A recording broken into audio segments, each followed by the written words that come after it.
todos los años lo digo, pero me parece aún alucinante montar un evento de 2000 personas y que en este año pues podemos estar en las sesiones, yo bastante cómodamente, o sea, ha sido algo que ha ido evolucionando, ha ido mejorando y con un grupo tan reducido de personas me parece una verdadera pasada, ¿no? Creo que hay que darle las gracias al equipo antes de empezar. Y luego también pues me gustaría pediros disculpas primero por este título de mierda que se me ocurrió para la charla, porque os agradezco un montón que hayáis venido incluso teniendo este título tan raro, ¿sabes? Eso de terminar los contenidos, de dejar el título al final y poderlo publicar a veces no transmite el contenido como toca, o sea que os agradezco que os fiéis del contenido. Y también disculparme a la gente que está detrás del panel, porque no veo un 30% de la sala y me vais a ver por el plasma a lo Rajoy. Entonces, pues bien, cualquier cosa me tenéis aquí para comentar lo que queráis. Bueno, yo me llamo Ricardo Borillo, soy @Borillo en Twitter y entre las cosas que hago profesionalmente, pues bueno, ahora mantengo un feed de noticias seleccionado en Twitter y en la web que se llama Programmer at Work, que es un poco también la marca que utilizamos para dar formación, consultoría, etcétera. Pasaros por allí, es un poco el resultado de los materiales que seguimos para mantenernos un poco al día. Y desde hace pues 1 año y medio estamos intentando promover un laboratorio en Castellón pues para validar ideas, hacer proyectos, intentar pues que algunas ideas que tenemos alrededor pues se puedan materializar. Se llama Start Wars y tenéis ahí la referencia. Pero bueno, hoy vamos a hablar, ya digo, aunque el título no lo transmitiera 100%, cuando hablábamos de la gestión de estado en el interfaz, me refería sobre todo a arquitectura de nuestras aplicaciones. La presentación está muy basada sobre todo en frameworks que estamos utilizando en la parte web, pero que por extensión, y lo comentaba ayer en la charla que presentaba, en otros ámbitos que se pueden extender también al desarrollo móvil y a otros aspectos. Luego, lo que comentaremos hoy es un poco de ámbito general. Y es que creo que la arquitectura en JavaScript, desde hace unos años, pues está siendo un ciudadano de segundo nivel, ¿no? Digamos, en la parte de desarrollo de aplicaciones en el front, pues está muy centrada en la evolución de los flujos de trabajo, de las herramientas, de los frameworks, y en muchas ocasiones nos dejamos un poco de lado lo que es la calidad del código, la arquitectura y cómo escalar aplicaciones que a día de hoy pues pueden empezar siendo una semilla pequeña, pero que con el tiempo pues van a crecer y se van a hacer realmente difíciles de gestionar, ¿vale? Y eso parece que no es una super prioridad ahora mismo, y en otras comunidades está más interiorizado. Luego, creo que desde la comunidad de JavaScript tenemos que hacer un poco una reflexión para intentar mejorar la manera en la que hacemos código, mantenemos código y nos defendemos de varios de los problemas que tenemos en las aplicaciones actuales. Y que algunos, pues sí, se solucionan con algunos de los frameworks o algunas de las tecnologías que tenemos, pero otros son simplemente de estructura, de cómo hacemos las cosas. Luego, esta presentación va de identificar básicamente esos 2 problemas generales que nosotros hemos detectado en el UI y ver cómo los podemos solucionar o cómo podemos atacarlos, ¿vale? Bien, todo esto en el contexto en el que estamos de JavaScript, en el que hasta hace 4 días pues ni siquiera teníamos un sistema de modularidad claro. Ahora con las nuevas versiones, las nuevas versiones del estándar, pues ya tenemos imports, podemos modularizar el código y podemos ser más efectivos creando nuestras capas de abstracción, dejando que nuestro código esté clasificado de la manera correcta y que no esté todo mezclado de alguna manera. Pero bueno, eso lo iremos viendo un poco con los distintos aspectos que os iré introduciendo. Si reflexionamos sobre cuál puede ser el problema a la hora de estructurar nuestras aplicaciones y gestionar todos los efectos que se producen dentro del interfaz, pues para mí son básicamente 2, ¿vale? Uno de ellos es el problema del DOM binding, ¿vale? Parece que es el que se ha solucionado más con los frameworks o se ataca de una manera más directa, pero bueno, básicamente se basa en el aspecto que toda la información que estamos manejando se encuentra de manera abstracta representada en un DOM, tanto la información, pues un poco de visualización, como también los propios estilos que conforman en el navegador un árbol de aplicación de estilos que hay que gestionar. Está claro que esto históricamente pues lo hacíamos un poco a manopla con las APIs del DOM y los tutoriales que manejábamos en aquel momento, ¿no? Pues básicamente pues un esquema muy espartano en el que teníamos que estar muy acoplados a la estructura del DOM para intentar gestionar lo que allí sucedía, porque el estado de nuestra aplicación, lo que estaba sucediendo, estaba directamente en el DOM, ¿vale? Residía allí y teníamos que interactuar con él. Y esto era bastante complicadete de tener un código pues, realmente escalable y configurable con todo esto. Evidentemente, luego empezaron a salir frameworks que aliviaron la tensión con parte del DOM, pero que no ayudaron mucho a la estructura de nuestro código, porque, de nuevo, pues estábamos muy acoplados a los eventos que allí se producían y a las acciones y estructura que teníamos en la aplicación. Y acabamos teniendo a la deltas de estas de jQuery con callbacks y encadenamiento de cosas que estaban pasando en el DOM y que no representaban para nada la lógica de mi aplicación, que es bastante agnóstica a que el único punto de datos que tengo en la aplicación está representado en un árbol visualmente o cualquier otra cosa. Luego, cualquier estructura, framework o tecnología que me acerque a estar acoplado con la capa de la vista, de esa manera, pues está de alguna manera también pervirtiendo mi diseño y haciendo que mi aplicación no pueda escalar de forma correcta. Otro aspecto muy conocido del DOM y del que se habla también mucho últimamente, es su velocidad. En realidad, muchas de las consultas las podemos hacer de forma efectiva, pero cuando estamos atacando de manera directa al DOM, mutando diferentes estados al mismo tiempo en diferentes lados, al navegador pues le estamos haciendo cierta putada, porque tiene que representar toda esa información de manera correcta, realizar un montón de recálculos, y todas esas operaciones de recálculo son las que son lentas en el navegador. Por lo que una de las guerras que estamos intentando luchar para desacoplarnos directamente del DOM es cómo gestionamos esos cambios de estado y cómo hacemos que esos cambios que hemos detectado vuelvan directamente a la interfaz y se puedan aplicar de una manera pues, eficiente, con un performance adecuado, ¿vale? De hecho, pues, claro, nuestra plataforma web se ha convertido en una plataforma móvil en la que además queremos un rendimiento de frames por segundo pues, que sea razonable para tener un feeling lo más parecido a una aplicación nativa a la hora de ejecutarse, ¿vale?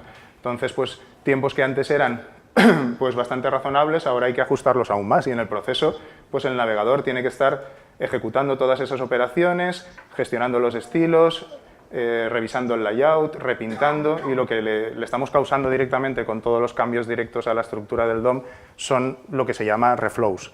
Es lo que cuando el navegador dice, madre mía, me han cambiado muchas cosas aquí, tengo que repintar todo esto y volver a poner cada elemento a su lado, porque si no, no puedo tirar adelante. Eso es realmente el problema de performance que tenemos inicialmente. Y aquí me gustaría introducir uno de los principales puntos que comentamos y que dentro del título de la charla y que nos lleva a solucionar ese problema de interacción con el DOM, de desacoplado y de mejora del rendimiento. Y es el concepto del Virtual DOM. El concepto del Virtual DOM me dice que si yo tengo una representación del DOM del navegador, pero la tengo en memoria, ¿vale? Tengo exactamente lo mismo reflejado. Puedo ser más efectivo para calcular los cambios si hago todas las operaciones sobre el DOM virtual que tengo en memoria. Entonces puedo realmente ver si ese cambio de estado produce una mutación en el árbol, cuál es el conjunto de nodos que cambian, y una vez lo tengo claro, porque solo son estos tres que sufren el impacto de esa mutación que estoy teniendo en el interfaz, pues puedo ser más efectivo para coger el árbol original, el del DOM, aplicar las modificaciones y poder hacer que el estado se actualice. Esto que mejora eficiencia también mejora desacoplamiento del DOM. Es la base de proyectos como React Native o NativeScript, que lo que hacen es que pues, pueda desarrollar utilizando los mismos frameworks y las mismas herramientas que utiliza un web para hacer aplicaciones móviles nativas 100%, en las que las vistas ya no son árboles del DOM o vistas HTML que se renderizan en un web view o en una vista web estándar, sino son vistas Android, vistas iOS, que nativamente mueven mi aplicación, pero de una manera declarativa, trabajando a partir de una abstracción más alta, siempre desde la parte de JavaScript y CSS, para poder aplicar estos cambios a un tipo de DOM que es bastante distinto al del navegador o al del dispositivo móvil, pero que en esencia tiene los mismos conceptos, maneja las mismas estructuras y sí, es verdad, tiene widgets diferentes y se comporta de manera distinta. Pero en realidad puede ser igual de efectivo manejando ambos. y estoy a un nivel de abstracción diferente que ya no estoy directamente operando con el DOM. Luego, esta es una de las claves iniciales para empezar ese desacoplamiento que comentábamos. Entonces, pues bueno, como el DOM binding y las operaciones calculadas a partir del Virtual DOM han empezado a tener una importancia muy grande, los que no veis debajo, son una serie de frameworks, ¿vale? Tenemos por ahí a Ember, React, Angular, Elm, y estos son el tiempo pues, que tienen en algunos benchmarks para calcular operaciones basadas en Virtual DOM. Entonces, como podéis ver aquí, tenemos varias implementaciones del Virtual DOM que ahora mismo se incorporan en la mayoría de los frameworks actuales, y aunque Elm es uno de los más rápidos, pues bueno, todos tienen un nivel bastante estándar, porque se está haciendo un trabajo muy serio, digamos, en optimizar mucho esta parte de renderización para que las plataformas elegidas de todo esto pues, puedan ser las que queramos. Me da igual un poco el framework en cada uno de los sentidos, el ejemplo era más general. Pero bueno, si la parte de desacoplamiento del DOM está bastante solucionada y ya podemos acceder a través de un Virtual DOM, ya no tenemos que acceder a los nodos directamente, pues, ¿qué pasa con el estado de la aplicación? El estado de la aplicación es simplemente cómo tengo los datos en un momento determinado en mi aplicación rica, qué evento se produce y a qué estado siguiente transita. Cómo se producen estas operaciones, cómo los almaceno y todo eso va a condicionar completamente la arquitectura que tengo de mi aplicación y cómo distribuyo mi código. De nuevo, partiendo de este DOM inicial del que hablábamos, pues, con toda la información distribuida que es el estado de mi aplicación, ¿vale? Tuvimos también una evolución con los atributos data, ¿no? Una manera de sobrecargar el DOM con cierta información de estado que permitiría hacer esa interacción. Pero bueno, gracias a Dios eso pues, fue evolucionando hacia otros modelos más MVC o MV estrella que se han ido denominando, ¿no? Que han implementado los frameworks actuales durante mucho tiempo. El problema con estas implementaciones es que nosotros estamos en un modelo en el que interactuamos con el navegador en base a muchos eventos, muchas operaciones que se están produciendo. Y mis vistas muchas veces pues, también están atentas a diferentes cambios de eventos en diferentes sitios. Luego la gestión del estado y de esas operaciones empieza a entrelazarse demasiado entre lo que es la estructura que implemento en mi framework y la que tengo reflejada en mis vistas. Porque en esta parte de la izquierda, pues bien, nos hemos preocupado mucho del binding, de tener el two-way binding o en un sentido, los frameworks, directamente así, ¿vale? Pero ¿qué pasa con los datos a partir de ese momento? Cada vez que guardamos un estado, consultamos mediante una petición asíncrona información, ¿dónde va a residir ese estado y cómo se va a gestionar a partir de ese momento? Pues si no lo hago de manera correcta o no tengo una arquitectura correcta para ello, este estado se va a quedar diluido entre distintas partes de mi aplicación, con lo que empiezan un poco los problemas en este sentido.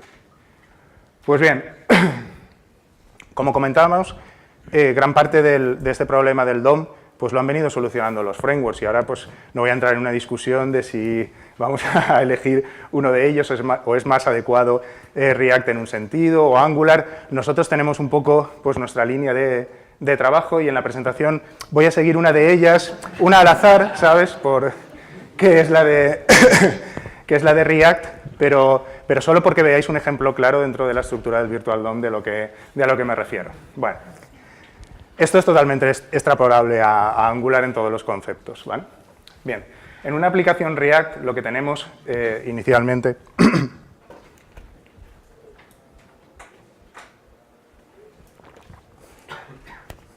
es una estructura jerárquica como la que aquí os presento. Allí hablamos básicamente de dos conceptos, el de contenedor y el de componente, en el sentido de que siempre tenemos un componente inicial o contenedor que orquesta las operaciones entre los componentes que van debajo. De hecho, en React pues, se os lleva de alguna manera a que estos componentes que están bajo del contenedor principal sean... se va el micro por momentos, he intentado no moverme mucho, pero sean lo más stables posible, incluso implementado con funciones, etcétera, para que toda la lógica de recolección de estado y inyección de estado directamente a los componentes de abajo se puedan centralizar en un container, ¿vale? Esta es una primera gestión de estado sencilla, en la que por lo menos la tengo concentrado en un punto determinado. Ese punto empieza a complicarse mucho de normal, ¿vale? Empieza a acaparar mucha información y empieza a tener que orquestar mucha estructura. Y de hecho tiene problemas bastante graves. Si dentro de la estructura esto es un container y esto es otro container, y aquí se produce un evento al que yo quiero responder en otra parte del árbol, pues ya la he liado, porque a ese punto, si no paso el evento hasta todo el padre, lo vuelvo a pasar hacia abajo y empezamos a tener una estructura de aplicación también muy acoplada a las interacciones que se están produciendo. Y ese es el tipo de problema que queremos solucionar ahora. Digamos que todo esto se acopla muy bien con el DOM, tenemos el estado accesible, lo tenemos en la parte del framework, pero lo tenemos que estructurar bien, si no vamos a seguir teniendo problemas. Bien, y la principal dificultad, creo yo, un poco, es que, bueno, y la evolución de JavaScript también va en este sentido hacia ahí, es que en el medio en el que nos movemos, que puede ser una aplicación móvil o una aplicación web, lo que estamos gestionando sobre todo son streams de información y eventos. Estamos gestionando entidades más cerca de los paradigmas reactivos que los clásicos orientados a objeto. Entonces, la propia orientación del lenguaje y de los frameworks que se están produciendo, cada vez lo iréis viendo y lo estáis notando ya en todos los que están ahora, se está volviendo muy funcional, ¿vale? Todos están intentando ir hacia estados inmutables, combinación de funciones, porque en realidad lo que está pasando en el UI es que me van a venir muchos conjuntos de eventos y muchos streams de manera paralela, que tendré que procesar juntos y tendré que utilizar directamente en la aplicación. Luego, esa naturaleza del front hace que el tipo de desarrollo que hagamos quizás sea un poco diferente a cuando modelamos un dominio en la parte del servidor y las mismas herramientas pueden no ser válidas, ¿vale? De hecho, si esto ya nos huele un poco a funcional de las cosas que estamos comentando, pues todo lo que comentábamos también de gestionar el estado de la aplicación en un único punto determinado también nos hace hablar de otro de los conceptos básicos de la programación funcional, y es tener una única fuente de verdad dentro del estado determinado y no que el mismo dato, la misma información esté distribuida entre varias vistas y tenga que actualizarlas todas, o que no tenga de alguna manera controlado cuál es el estado actual. Esto nos lleva sobre todo a otro de los puntos del que oiréis hablar continuamente en estos frameworks, y es, pues vamos a intentar que todo sea inmutable en esta parte, que todas las transformaciones que se hagan produzcan eventos nuevos y estos se procesen por separado. Pues es exactamente por eso, porque el objetivo al final es, en muchas de estas implementaciones, es tener como un almacén central del estado de la aplicación en el que lo que hay en este momento representa el estado concreto que tengo ahora, y cualquier mutación que se produzca en el interfaz lo que derivará es en una operación que mutará ese estado global, y entonces ese estado transicionará a un estado completamente nuevo. Si yo lo hago de esta manera, puedo ser reactivo a esos cambios, puedo utilizarlos en las estructuras que hablábamos de streams dentro de la aplicación, y puedo hacer que esa naturaleza del tipo de aplicación que haga la pueda realmente aprovechar con las herramientas que ahora empezaremos a comentar, ¿vale? Luego, conceptos un poco de funcional por todos los sitios, un poco. Han habido varias charlas del tema de Redux. No voy a entrar súper en detalle en el tema de Redux, pero es el siguiente paso natural en la gestión del estado dentro de la aplicación. Aquí me gustaría también poner un warning, y es que es posible que con la gestión de estado de contenedores y componentes en vuestras aplicaciones tengáis suficiente. O sea que no tenéis que salir por la puerta y decir, no, ahora tengo que hacer solo flujo unidireccional de datos y tengo que poner Redux, pues no lo sé, a lo mejor no lo tenéis que poner, ¿vale? Es una complicación diferente, pero que me lleva sobre todo a una estructura de aplicación más escalable cuando las cosas empiezan a crecer, hay mucha gente tocando y el código se complica, ¿vale? Pero bueno, Redux puede ser para vosotros o no puede ser para vosotros. Lo importante es que el modelo de arquitectura que implementa está disponible para todos los frameworks. De hecho, es agnóstico, se puede utilizar desde JavaScript plano, y Angular, React, todos están implementando esos conceptos basándose en Redux o en modificaciones de este patrón, porque Redux no lo inventó, ahora veremos un poco hacia dónde ha ido. Si estáis interesados en aprender, hay un videocurso gratis de este señor, que es un crack, ¿vale? Que es Ben Lesh.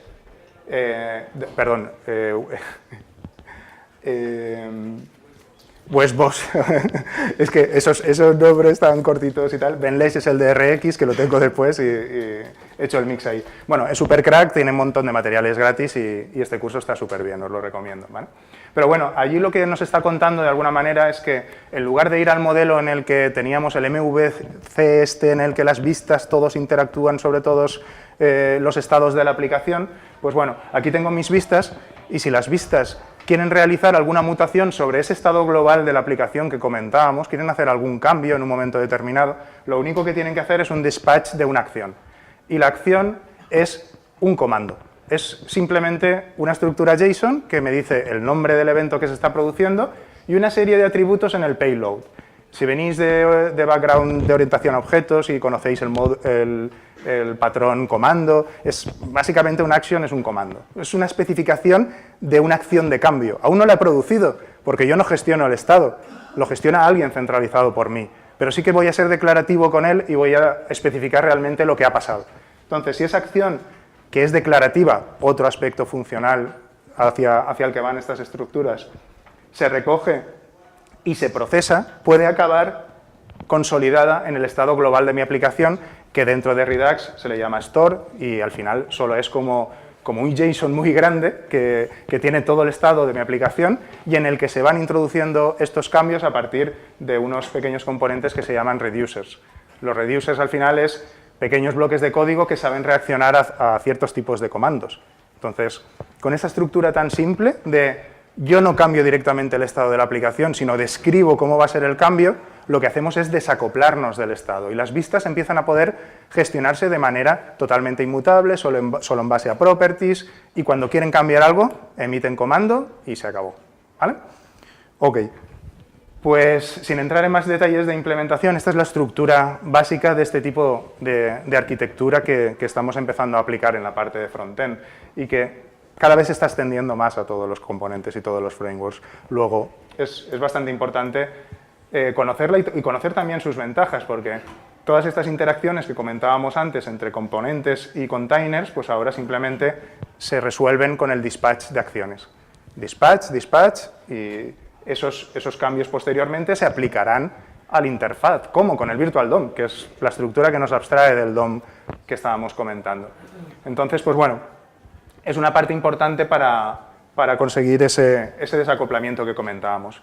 De todas maneras, como hemos remarcado mucho que en el interfaz gestionamos sobre todo dos tipos de componentes esenciales, que era por una parte los eventos y por otra parte los streams, pues nos sucede muchas veces que no solo declarar una acción para que se vaya a ejecutar y que mute el estado es suficiente. Muchas veces necesitamos consumir datos de un servicio externo, realizar una petición al servidor antes de poder mutar el estado. O sea, necesitamos que pasen cosas asíncronas dentro de todo esto para que este estado se pueda alterar. Luego, no solo depende de nosotros, sino de interacciones con el exterior.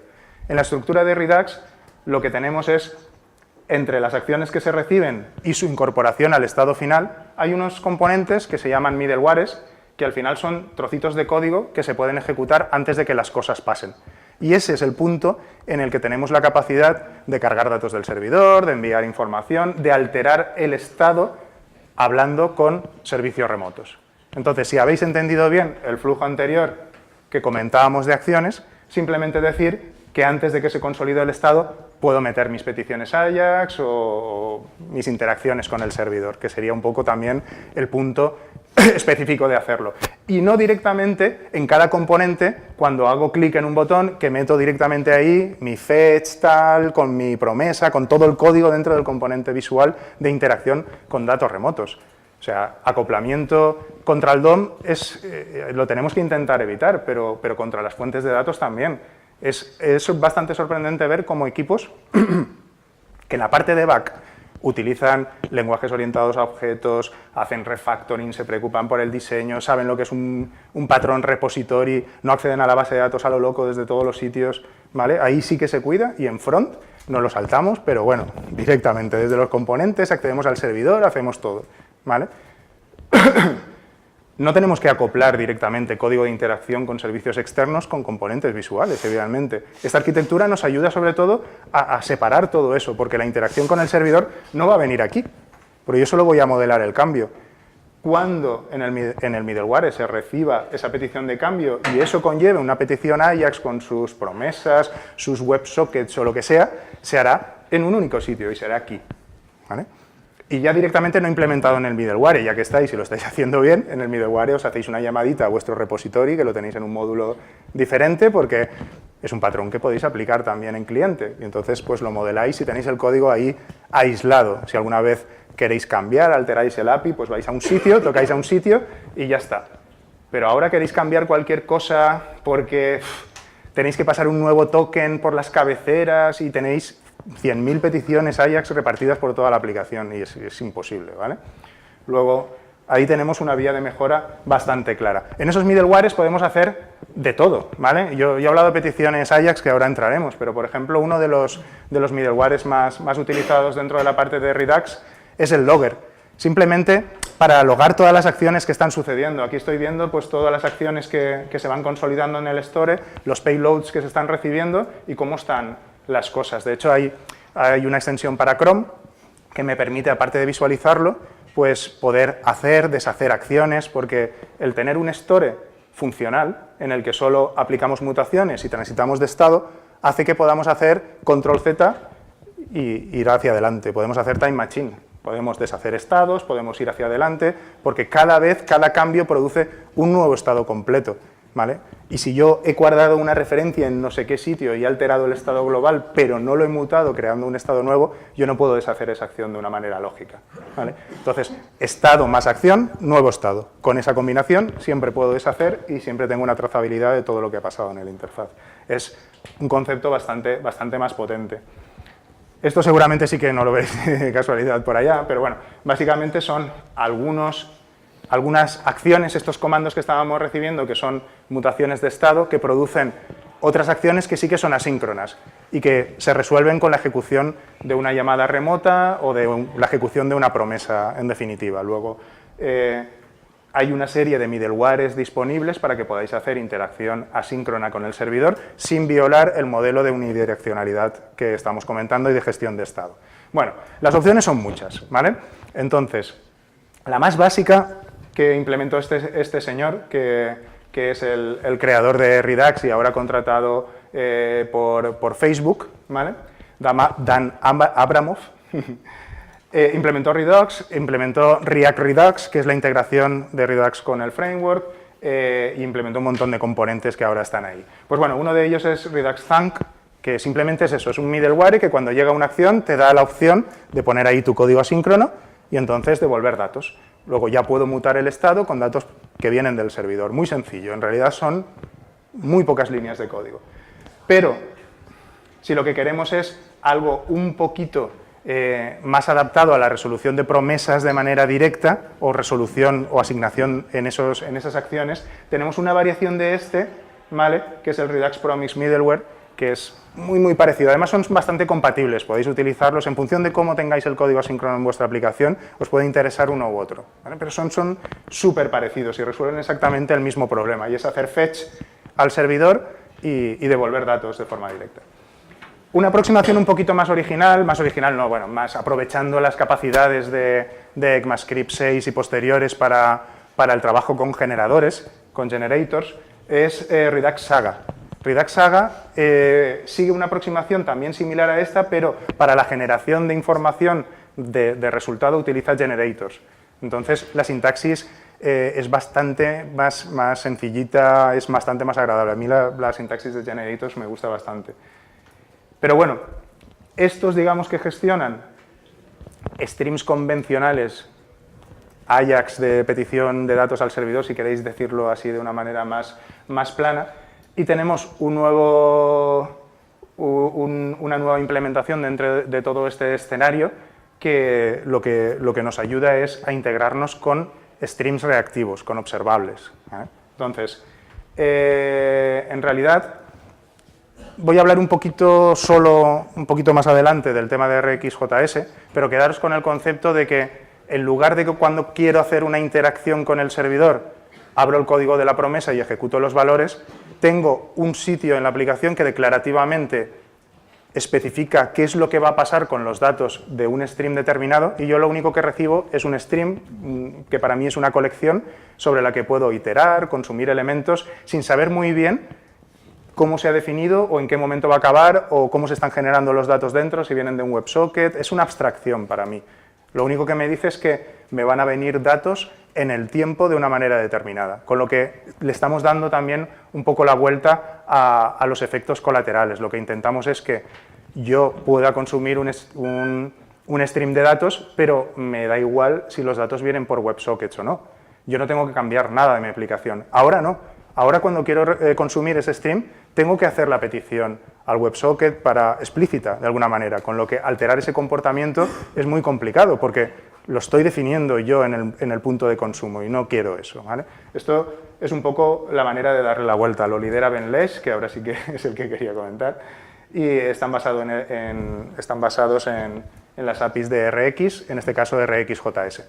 El proyecto se llama Redux Observable y este Ben Lesh, que es un cachondo, se le ocurrió algún día que Redux sonaba como Three Ducks, ¿vale? 3 patos. Y, ¿sabes? No sé, vamos a hacer un logo para el proyecto, esto de Redux son 3 Ducks, no sé qué, y le ha puesto aquí 3 patos dando las vueltas. Bueno, la gente se le va la olla a mogollón a veces, pero bueno.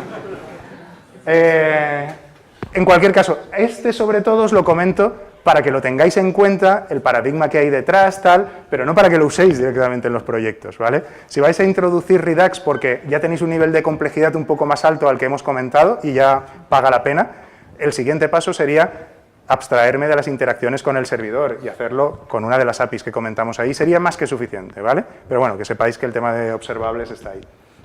El problema de estas implementaciones, a mi modo de ver, es que cuando tienes una aplicación con React, Redux y todos estos componentes, estoy viendo demasiado las tripas, hay mucha parte móvil, hay mucho wiring de cosas que tengo que hacer para que las cosas pasen, ¿no? Y a mí esa sensación me pone un poco nervioso, porque alguien que tiene que venir al equipo y tiene que empezar a entender mi código, se vuelve bastante loco, porque empieza a haber connects de Redux y map to props y mogollón de historias que son bastante complicadas al principio de entender. Luego, creo que podemos mejorar cómo estamos haciendo las cosas. Ahora, actualmente, se le puede dar una vuelta más, a nivel de arquitectura, creo. Voy a ser muy breve porque me estoy quedando un poco sin tiempo y voy a pasar un poco sobre cómo en nuestros proyectos, personalmente en nuestro equipo, hemos implementado todo esto un pelín utilizando Redux, pero basándonos en un concepto que para nosotros es muy importante, y es las arquitecturas basadas en mutaciones de estado. Entonces, para nosotros ha sido como una manera diferente de pensar, aparte de que usemos un framework o no, que distribuyamos los componentes de una manera o no. Y es que ahora mismo con el cliente, cuando estamos trabajando una aplicación, lo que estamos negociando con él o lo que él nos intenta transmitir, nosotros intentamos que sea cómo él ve que va a evolucionar el sistema a través de las mutaciones que se van produciendo. Yo quiero que él me cuente qué cambio desea hacer en el estado global de la aplicación para que el estado en la aplicación transite. O sea, con ese mindset, ¿no? Intento sacarle la información funcional de la aplicación, porque esa información funcional va a describir qué tipo de acciones tengo que definir en mi aplicación y, en nuestro caso, si usáis Agile y definís historias de usuario, define incluso el definition of done, los criterios que tiene que cumplir esa funcionalidad para que pase. Para nosotros es que una funcionalidad escrita tiene que recibir una acción de este tipo, otro de este tipo, y el estado final de la aplicación tiene que ser este. Y vemos la aplicación siempre de la misma manera. Los criterios de aceptación para hacer testing a partir de ahí son lanzo esto, espero este estado, ¿vale? Y esto nos ayuda a ser bastante más claros en lo que queremos que suceda a nivel de datos y nos permite probar la aplicación bastante más sencillo, ¿vale? No puedo profundizar demasiado más ahí, pero si tenéis interés lo podemos comentar. En ese estado, en esa implementación, nosotros consideramos los actions como comandos, que estábamos hablando, solo descripciones de datos que son modeladas como actions en Redux, que es lo que estábamos hablando. Pero con una salvedad, y es que no nos conformamos con que esos actions que van transitando por nuestra aplicación se queden en la aplicación. El modelado lo hacemos también pensando en la parte de servidor, y es que las APIs, por algún tipo de razón, cuando tenemos una aplicación rica que consume un backend, siempre tiramos por la opción de modelar los recursos en el servidor como REST de forma directa. ¿Por qué? Pues no sé, porque en los frameworks lo ponen, REST está bien, es ligero y todo ese tipo de cosas. Pero yo no estoy implementando una API pública con REST. Luego, el tener que gestionar multitud de endpoints que a veces su definición es un poco abstracta, es una complejidad extra que no nos beneficia en nada. Luego, nosotros pensamos que este paradigma no aplica en este caso y no deberíamos de usar en ese contexto REST. Estoy siendo demasiado dogmático, pero ahora explico por qué, ¿vale? Nosotros, en lugar de muchos endpoints REST, lo que tenemos es un único endpoint en toda la aplicación, ¿vale? Un único punto de entrada al que llegan peticiones HTTP. Uno, no 200.000 endpoints REST, ¿vale? Y ese punto de entrada de la aplicación lo que hace es consumir los mismos comandos que se producen como mutaciones de estado en la interfaz, ¿vale? Ese mismo comando en el UI se envía al servidor y se recibe en ese endpoint. Entonces, se evalúa, hay una parte del código de la aplicación dedicada a ese punto, y ese punto lo que hace es decidir cómo se entra en mi modelo rico de dominio a través de uno de los adaptadores de entrada, ¿vale? Esto es un poco el concepto. No sigue esta arquitectura, pero la esencia de cómo esos comandos de alteración de estado llegan al servidor, cómo se procesan y cómo luego interactúan sobre un modelo de dominio es lo que define CQRS o en su base DDD también. Entonces, para nosotros es un patrón que, si fluye en la parte del UI y además puede fluir en la parte del servidor, unifica cómo hacemos las cosas. De hecho, los comandos les llamamos exactamente igual, la parte de front y la de back, ¿vale? Es un concepto que creemos que es muy potente, ¿vale?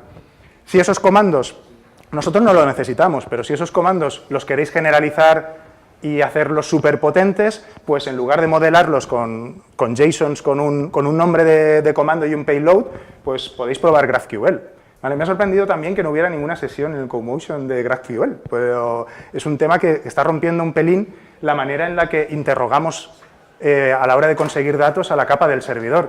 Para mí, simplemente GraphQL es una manera de modelar una query en una especie de pseudo-JSON que se han inventado entre Netflix y los de Falcor, de Falcor y Netflix y Facebook y GraphQL.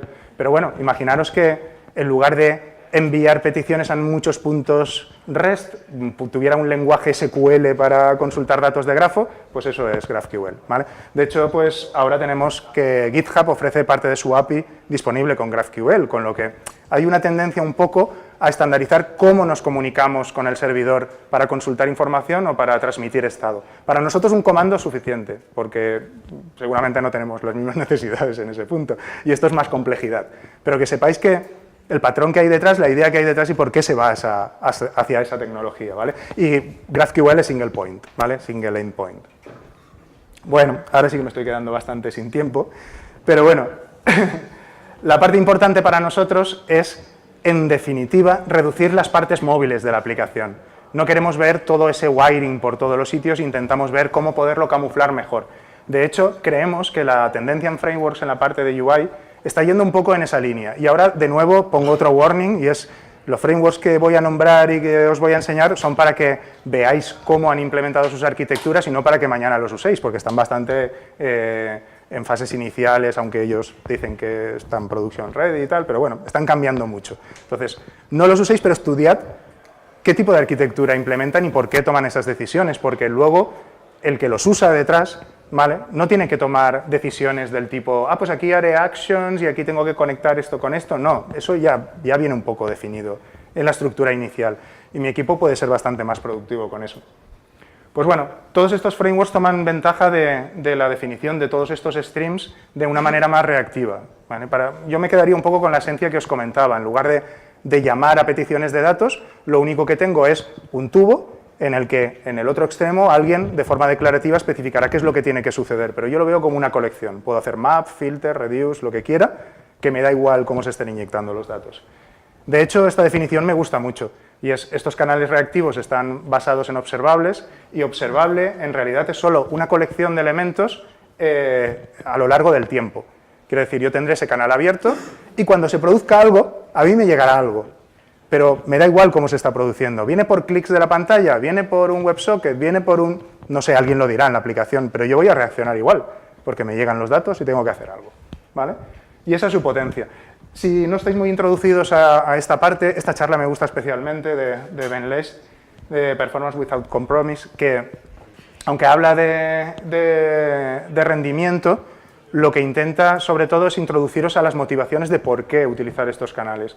Porque ellos implementan cosas como el debounce en los canales, y es que si el usuario está a lo loco, venga a pulsar cosas, no las estoy enviando al servidor, sino que las estoy buffereando hasta que pasa un cierto tiempo, puedo enviar el evento, los demás sean cancelados, tienen cancelación, estos canales, cosa que en las promesas no tenemos. Si tú lanzas una promesa, adiós, eso ya al servidor y que pase lo que pase.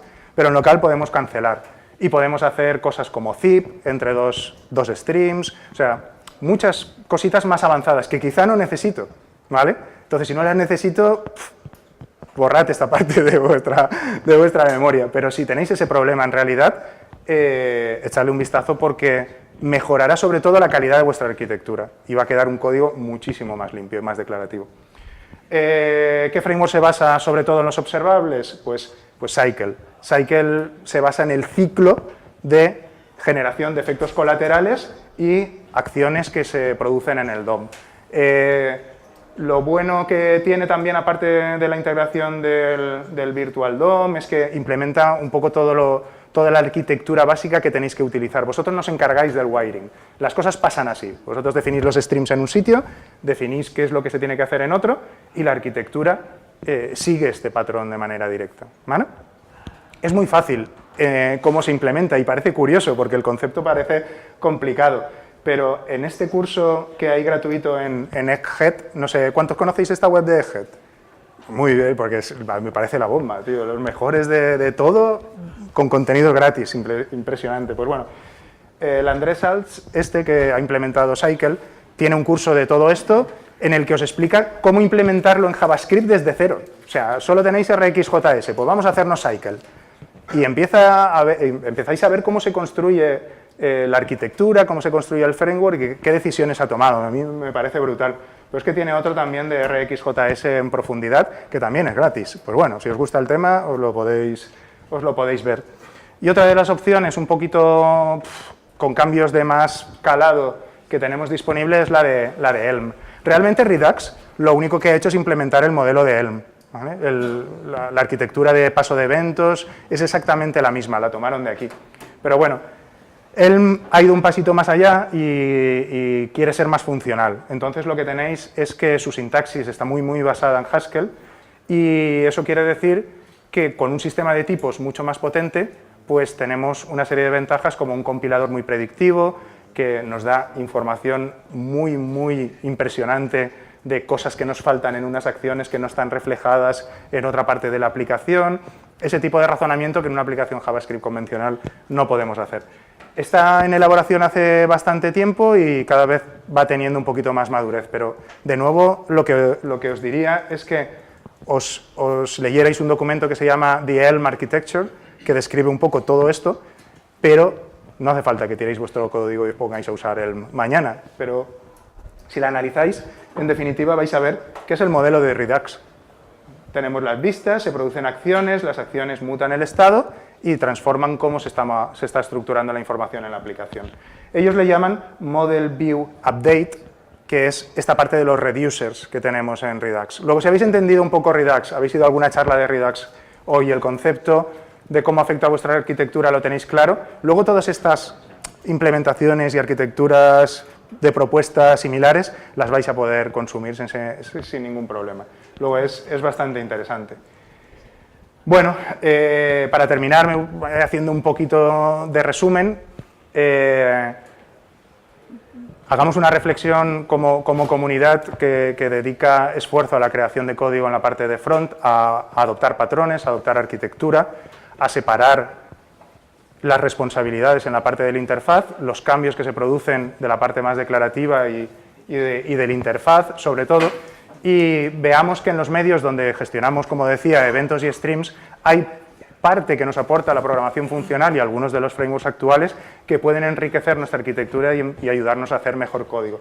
Os había puesto esta frase sobre la simplicidad, que en realidad es lo que buscamos sobre todo cuando desarrollamos código, y aunque está bien que lo diga el señor Einstein, el discurso que creo que está un poco más cercano a nosotros es el de Rick Hickey, que es el creador de Clojure, que tiene una charla muy guay sobre Simplicity Matters, que bueno, es súper reveladora a nivel de cómo escribimos código y cómo hacemos las cosas. Entonces, pues bueno, por mi parte simplemente recordaros que tenemos que seguir trabajando un poco en cómo hacemos arquitectura en la parte cliente y eso es todo. Si tenéis alguna pregunta.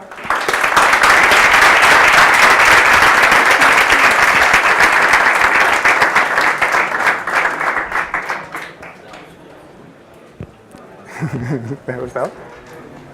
¿Alguien tenéis alguna cosa? ¿No?